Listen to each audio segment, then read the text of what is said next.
Assalamualaikum warahmatullahi wabarakatuh.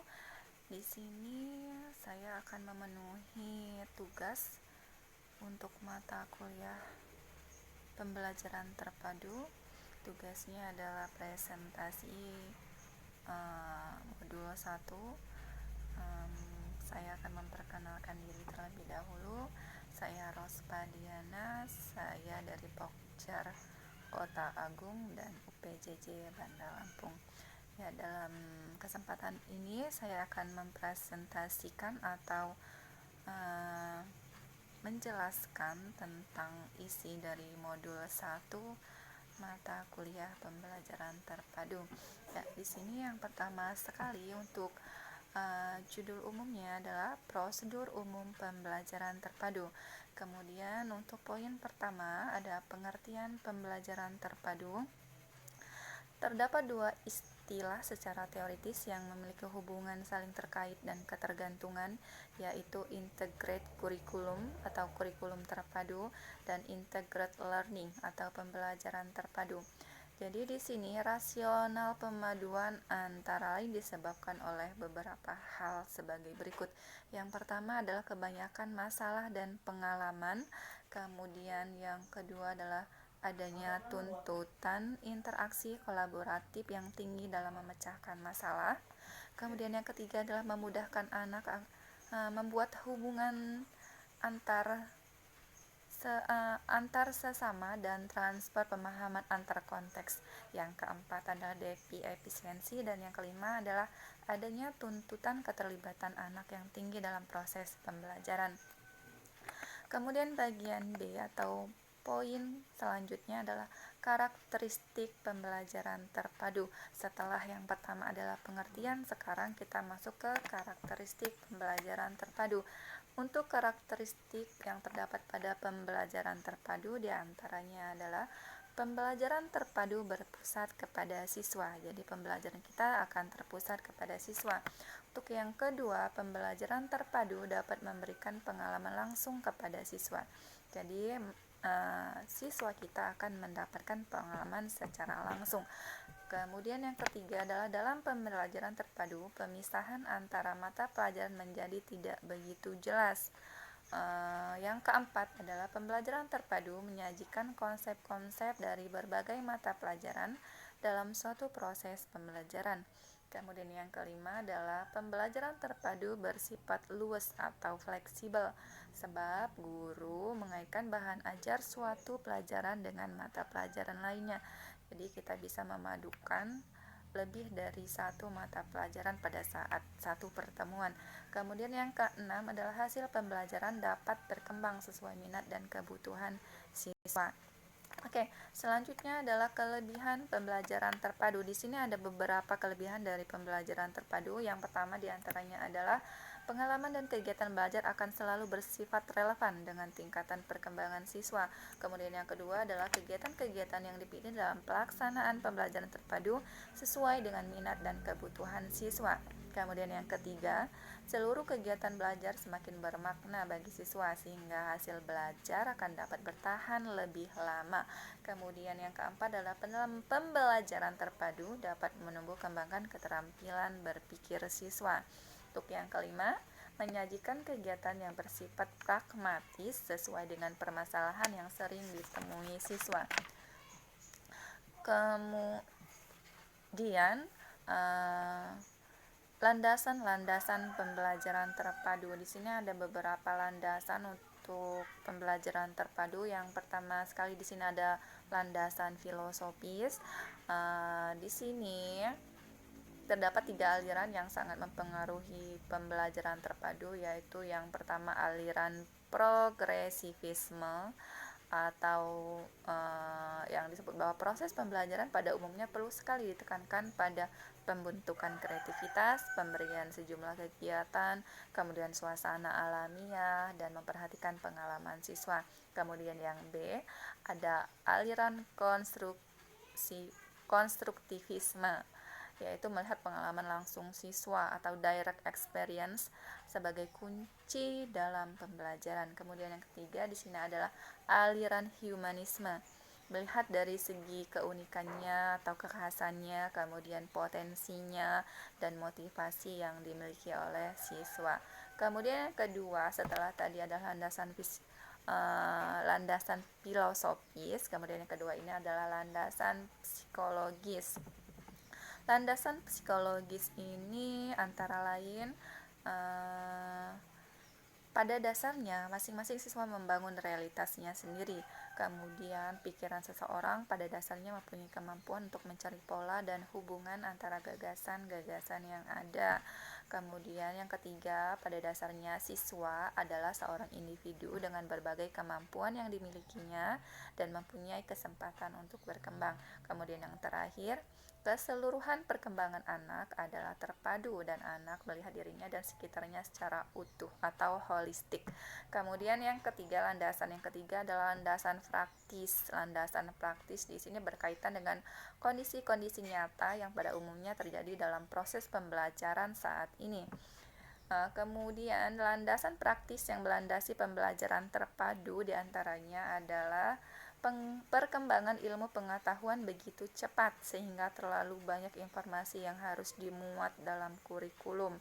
Kemudian yang kedua adalah hampir semua pelajaran di sekolah diberikan secara terpisah satu sama lain, padahal seharusnya saling terkait. Kemudian yang ketiga adalah permasalahan yang muncul dalam pembelajaran sekarang ini cenderung bersifat lintas mata pelajaran atau interdisipliner, sehingga diperlukan usaha kolaboratif antara berbagai mata pelajaran untuk memecahkannya.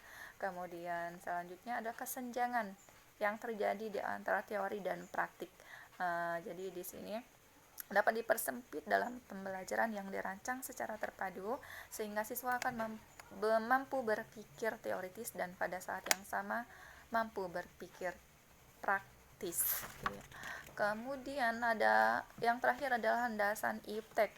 Landasan IPTEK ini diperlukan dalam pengembangan pembelajaran terpadu sebagai upaya menyelaraskan materi pembelajaran terpadu dengan perkembangan dan kemajuan yang terjadi di dunia ilmu pengetahuan dan teknologi, baik secara langsung maupun tidak langsung. Kemudian di sini juga ada prinsip-prinsip pembelajaran terpadu. Di sini ada 7 prinsip pembelajaran terpadu. Yang pertama adalah tema. Di sini tema hendaknya tidak terlalu luas, kemudian dapat digunakan untuk memadukan mata pelajaran. Jadi temanya tidak terlalu luas dan bisa memadukan mata pelajaran. Kemudian yang kedua adalah tema harus bermakna. Apa sih yang dimaksud dengan tema harus bermakna? Jadi di sini tema yang dipilih untuk dikaji untuk memberikan bekal bagi siswa untuk belajar selanjutnya. Kemudian yang ketiga adalah tema harus disesuaikan dengan tingkatan perkembangan siswa, jadi harus disesuaikan dengan perkembangan siswa. Kemudian yang kelima adalah tema yang dipilih hendaknya mempertimbangkan peristiwa-peristiwa otentik yang terjadi dalam rentang waktu belajar. Kemudian yang keenam adalah tema yang dipilih hendaknya mempertimbangkan kurikulum yang berlaku secara harapan masyarakat. Kemudian yang terakhir di sini adalah tema yang dipilih hendaknya juga mempertimbangkan ketersediaan sumber belajar. Jadi kita mencari tema yang sesuai dengan sumber belajar kita dari mana. Kemudian ada beberapa juga yang harus diperhatikan guru dalam pelaksanaan pembelajaran terpadu. Ini ada beberapa hal yang harus diperhatikan oleh guru. Jadi guru hendaknya tidak bersikap otoriter di dalam kelas. Kemudian pemberian tanggung jawab individu dan kelompok harus jelas dalam setiap pemberian tugas. Kemudian guru perlu bersikap akomodatif terhadap ide-ide yang terkadang sama sekali tidak terpikirkan dalam perencanaan pembelajaran.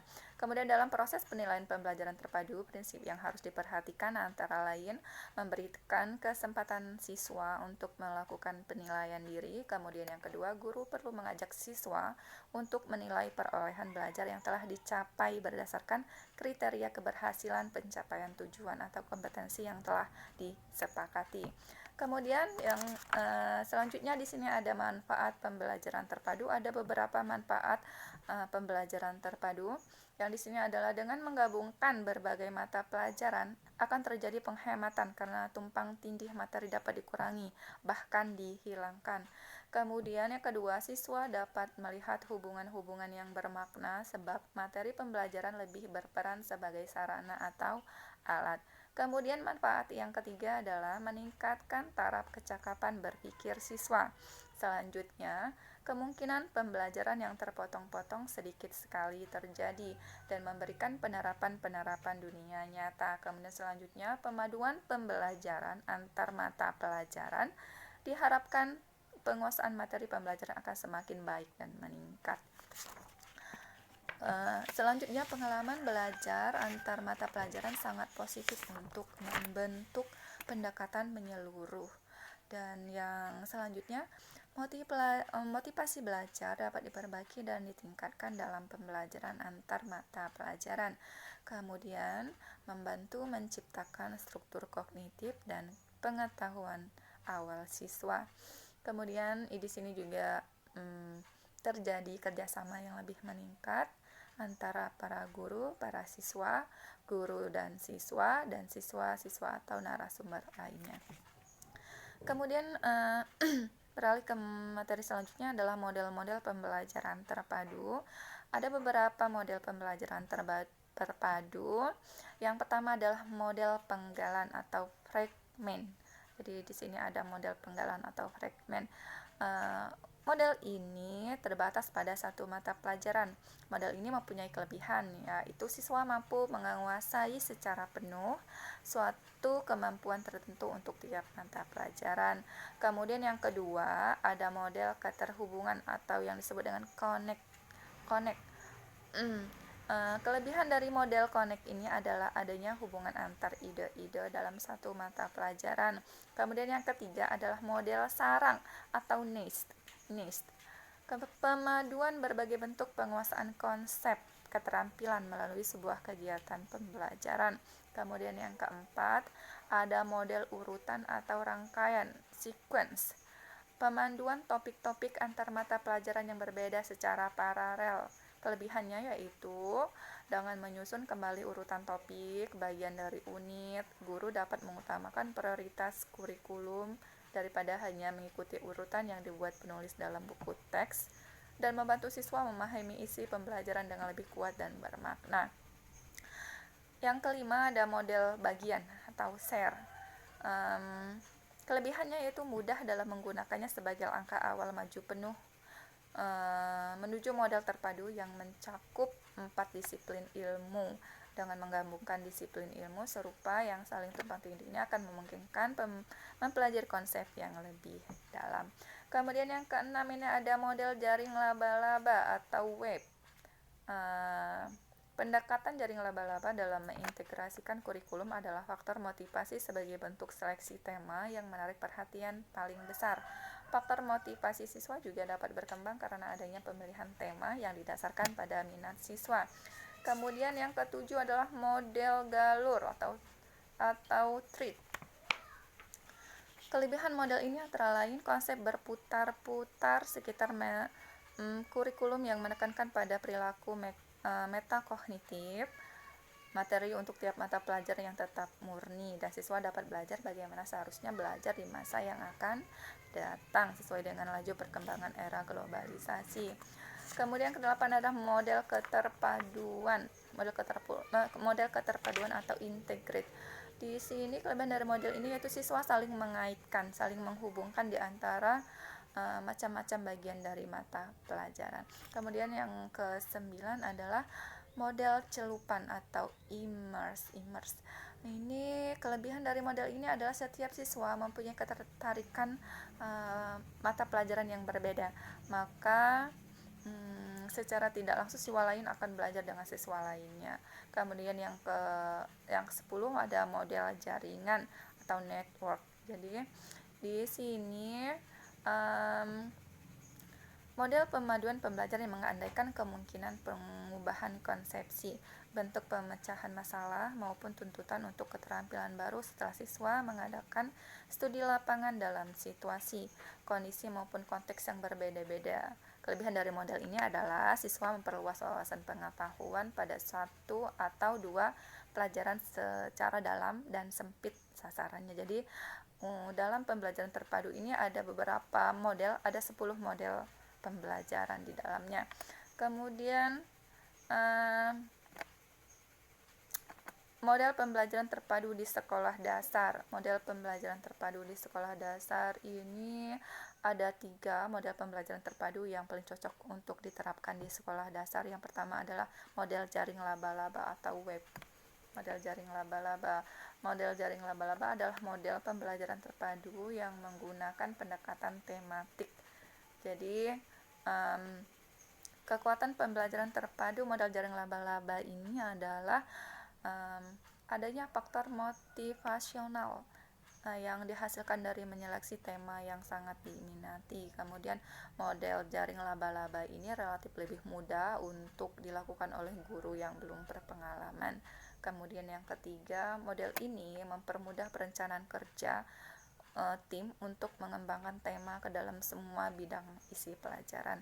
Kemudian yang keempat, memberi kemudahan bagi siswa dalam melihat kegiatan-kegiatan yang saling terikat. Kemudian ada kelemahannya juga dari model jaring laba-laba ini, yaitu langkah yang sulit dalam pembelajaran terpadu model jaring laba-laba adalah menyeleksi tema. Jadi kesulitannya di sini adalah menyeleksi tema. Kemudian adanya kecenderungan merumuskan suatu tema yang dangkal, sehingga hal ini hanya berguna secara artifisial di dalam perencanaan kurikulum. Kemudian yang selanjutnya adalah guru dapat menjaga misi kurikulum. Kemudian selanjutnya dalam pembelajaran guru lebih fokus pada kegiatan daripada pengembangan konsep. Kemudian yang kedua, setelah tadi model pertama yang dilakukan di SD adalah model jaring laba-laba, kemudian model yang kedua adalah model keterhubungan atau connect. Jadi model keterhubungan adalah keterkaitan dalam seluruh bidang, keterkaitan antar topik, keterkaitan antar konsep, keterkaitan antar keterampilan, mengaitkan tugas pada hari ini dan selanjutnya, bahkan ide-ide yang dipelajari dalam suatu semester dengan ide-ide yang akan dipelajari pada semester berikutnya di dalam suatu bidang studi. Kemudian kekuatan pembelajaran model terpadu keterhubungan adalah di sini siswa memiliki keuntungan gambaran yang besar, seperti halnya suatu mata pelajaran yang terfokus pada satu aspek. Kemudian konsep-konsep kunci dikembangkan siswa secara terus-menerus sehingga terjadi internalisasi. Kemudian mengaitkan ide-ide dalam suatu mata pelajaran memungkinkan siswa mengkaji, mengkonseptualisasi, memperbaiki dan mengasimilasi ide secara berangsur-angsur dan memudahkan transfer untuk pemindahan ide-ide tersebut. Kemudian berbagai mata pelajaran di dalam model ini tetap terpisah dan nampak tidak terkait walaupun hubungan dibuat secara eksplisit antar mata pelajaran. Kemudian guru tidak didorong untuk bekerja secara bersama-sama. Dan selanjutnya usaha-usaha yang terkonsentrasi untuk mengintegrasikan ide-ide dalam suatu mata pelajaran dapat mengabaikan kesempatan untuk mengembangkan hubungan yang lebih global dengan mata pelajaran lain. Kemudian yang ketiga ada model keterpaduan atau integrate. Jadi untuk sekolah dasar ada sebaiknya menggunakan 3 model ini. Yang pertama tadi jaring laba-laba, yang kedua tadi connect, yang ketiga ini adalah integrate, keterpaduan. Jadi di sini ada kekuatan model integrate ini adalah memudahkan siswa untuk mengarahkan keterkaitan dan keterhubungan di antara berbagai mata pelajaran, kemudian memungkinkan pemahaman antar mata pelajaran dan memberikan penghargaan terhadap pengetahuan dan keahlian, dan mampu membangun motivasi.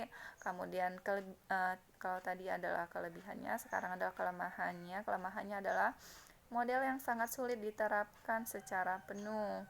Kemudian yang kedua adalah menghendaki guru yang terampil, percaya diri dan menguasai konsep, sikap dan keterampilan yang sangat diprioritaskan. Ini adalah salah satu kelemahannya. Kemudian kelemahan yang terakhir adalah menghendaki tim antar mata pelajaran yang terkadang sulit dilakukan, baik dalam perencanaan maupun pelaksanaan.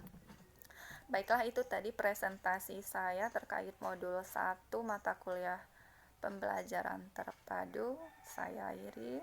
Wassalamualaikum warahmatullahi wabarakatuh.